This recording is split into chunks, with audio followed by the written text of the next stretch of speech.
Well, hey kids, it is Jeff, and I'm back with an application activity that I call My Day. Now, before we get into it, let's remember our main point from Sunday, which is to play on God's team. I should pray and read the Bible at home. It's great. We come to church and we do those things here, but we're really talking about what we do day in, day out at home. Now, one of the big reasons that people give, and I'm talking actually really adults here too, I'm not just talking to kids. One of the big reasons that people give for not reading their Bibles or praying is that, well, I just ran out of time. I don't seem to have the time to do it. I wake up and I know I should read my Bible. I know I should pray, but then I hit the bed at the end of the night, my head's on the pillow, and I'm like, didn't read the Bible again.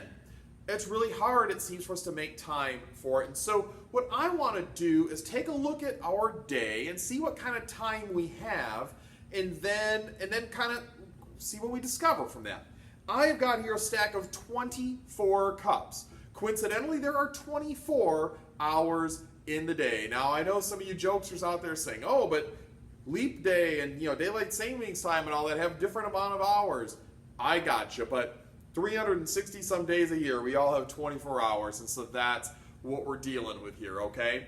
Now, there are some things that we all do. And I'm talking especially kids here right now. First of all, we all sleep. God has designed our bodies to stay awake for a little while and then go to sleep. And so we all get a different amount of sleep, and maybe some of the younger kids get a little more than some of the older kids. But I'm going to take 9 hours out of our day just for sleep. So I'm going to take 9 cups off the stack. There's 7, 8, 9. These are gone. I'm going to toss them that way. They made a nice crunching sound. I like that. I like it when I can destroy stuff here in these videos. 9 of our hours are gone. We've spent them sleeping. Now, kids, I know there's something else that you have to do every day, and that is school. At least Monday through Friday, you're going to school. I know that's a little weird right now, but let's pretend it's normal. We're spending about 7 hours a day at school. And so I'm going to take, that's 1, 2, 3, 4, 5, 6, 7. Away they go. 16 hours have gone out of our days just with sleep and with school. We're left with this stack of 8 cups, 8 hours left in our day. But we're not done with some of the things that we have to do. Now, one of the other ways that God has designed our bodies is we have to eat. We must put fuel in our bodies in order to do the things that we need to do. And so, now some of that was done at school. We eat lunch at school, but breakfast, dinner, let's take another hour of our day and toss it aside. Man, these are louder than you would think. Another hour of our day gone. I also know that school assigns homework. Now, if you're in kindergarten, you might not have a lot. If you're in 5th grade, you might have a little more. But let's give a whole hour of our day to homework. I know most of us don't have an hour, but I want to give you more than enough time to get it done. So, hour gone. And then the other thing is we have some chores, right? Our parents make us do some stuff around the house. Maybe it's taking the dog out. Maybe it's picking up trash. Maybe it's just cleaning up our rooms. Whatever it is, bath time probably in there as well. Have a whole other hour of our day maybe gone to chores. Well, let's take a look at our stack now. I have got 5 hours of my day left. And I'm going to call this you time. You're the one who gets to determine what happens in this 5 hours. And there's all kinds of things that you might put in there.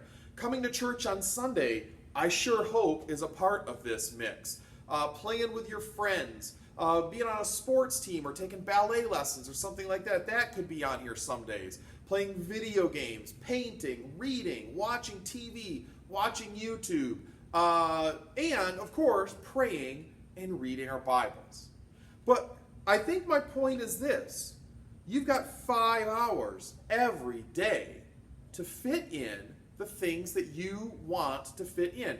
You need to sleep, you need to eat dinner, you need to go to school, you need to do some of these things. These are some of the things that you want to do that fit in this right here.